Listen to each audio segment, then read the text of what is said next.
दीमक की रानी जब ठीक तरह से अंडे देती है तब उसका विशेष ख्याल रखा जाता है, लेकिन जैसे ही वो अंडे देने का काम बंद कर देती है तब वर्कर दीमक रानी का खाना देना बंद कर देते हैं और रानी दीमक को भूखा ही मार दिया जाता है। पर रानी के साथ ऐसा क्यों किया जाता है? रानी का क्या कसूर होता है? इसकी वजह सुनने के बाद आप पूरी तरह से चौंक जाओगे। तो दरअसल होता कुछ ऐसा है कि दीमक के समूह में एक रानी होती है जो सभी दीमक की मां होती है। ये रानी अलग से राउंड शेप के कमरे में रहती है।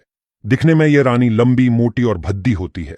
रानी 2 इंच या उसे भी ज्यादा लंबी होती है, लेकिन उसका मुंह इतना छोटा होता है कि दूर से दिखाई भी नहीं देता। जबकि दीमक का राजा कद में रानी से छोटा होता है और वो रानी के आसपास ही रहता है। राजा के अलावा रानी के आसपास उसकी सेविका भी होती है। रानी का शरीर इतना बड़ा होता है कि वो खुद से खाना भी नहीं खा सकती, उसे सेविकाएं खाना खिलाती है। कॉलोनी में रानी का काम सिर्फ अंडे देने का होता है। वो दिन रात सिर्फ अंडे देती रहती है। वैज्ञानिकों के संशोधन के हिसाब से रानी दीमक 1 मिनट में 60 अंडे देती है, जिसका मतलब है कि 24 घंटे में 86,000 अंडे देती है। जब रानी अंडे देती है तब वर्कर दीमक इन अंडों को ठीक से साफ करके दूसरे कमरे में रख देती है। इन अंडों में से बच्चे निकलने में 24 दिन और कभी कभी 90 दिन जितना समय लग जाता है। इसके पीछे वातावरण जिम्मेदार है।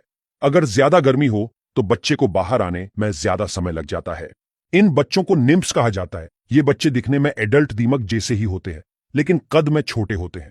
शुरू में सभी निम्फ्स एक जैसे ही होते हैं। बाद में खुराक के हिसाब से वो वर्कर दीमक, सैनिक दीमक, राजा या रानी दीमक बनते हैं। अगर किसी निम्फ्स को रानी दीमक बनाना है तो उसके लिए विशेष भोजन और मालिश दी जाती है। रानी दीमक 4 से 5 साल तक अंडे देती है। अगर रानी दीमक बीमार हो जाए या उसकी अंडे देने की क्षमता कम हो जाए तो उसके भोजन का विशेष ख्याल रखा जाता है। किंतु जैसी ही रानी दीमक अंडे देने का काम बंद कर देती है तो वर्कर दीमक रानी को खाना देना बंद कर देते हैं और रानी दीमक को भूखा मार दिया जाता है। मरी हुई रानी के शरीर को दूसरी दीमक चाटने लगती है और उनके मुंह के अंदर इतना स्ट्रांग पदार्थ होता है, इससे रानी का शरीर खत्म हो जाता है। फिर होती है एक नई रानी की पसंदगी की प्रक्रिया। फिर कॉलोनी में से किसी दीमक को चुनकर उसे विशेष खुराक और मालिश देकर नई रानी बनाया जाता है।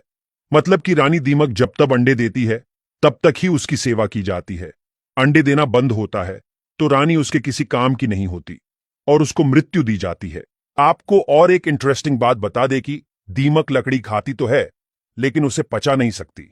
लकड़ी को पचाने के लिए वो अपने शरीर में यूनिक तरह के सेल्यूलोज ऑर्गेनिज्म उत्पन्न करती है। ये ऑर्गेनिज्म लकड़ी को पचाने के लिए खास तरह का पदार्थ उत्पन्न करता है, जिससे दीमक को लकड़ी को पचाने में मदद मिलती है। पूरी दुनिया में 2000 से भी ज्यादा प्रजाति की दीमक होती है। उसमें से 220 जितनी प्रजाति की दीमक तो सिर्फ भारत में ही है। दीमक मिट्टी के ढेर जैसी दिखने वाली कॉलोनी में रहती है। इस कॉलोनी में अलग अलग तरह की दीमक होती है, जैसे कि रानी, राजा, वर्कर, सैनिक और पंख वाली दीमक। दीमक जिस मिट्टी की कॉलोनी में रहती है उसे बनाने के लिए दीमक मिट्टी, पानी और खुद की लार का उपयोग करती है। दीमक की लार के अंदर जो पदार्थ होता है वो धूप में सूख के कड़क हो जाता है, जिसकी वजह से कॉलोनी मजबूत बनती है। दीमक के बारे में ये अनसुनी बातें कैसी लगी, ये कमेंट में जरूर हमें बताएं। धन्यवाद।